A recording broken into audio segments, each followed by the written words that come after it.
mengenai kejadian pada tanggal 25 yang dimuat di Tribun tanggal 26 yang terjadi satu pertengkaran antara siswa SMA Negeri 2 dan SMA Negeri 1 yang diberitakan di depan Sekolah Kalam Kudus. Nah, dengan hal ini kami ingin menyampaikan bahwa kejadian itu tidak terjadi di depan Sekolah Kalam Kudus, tetapi kejadian pertengkaran itu siswa itu adalah di lorong gitu ya, lorong dekatnya toko Gerson itu.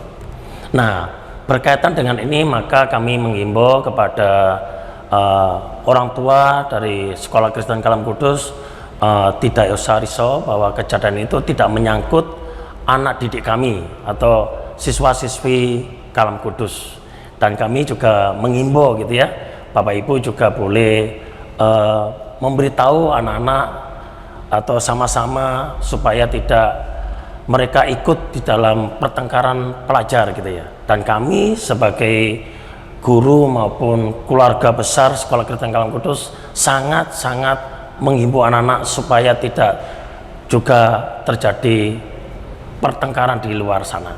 Nah, demikian yang kami bisa sampaikan. Sekali lagi terima kasih untuk kesempatan boleh menyampaikan hal ini.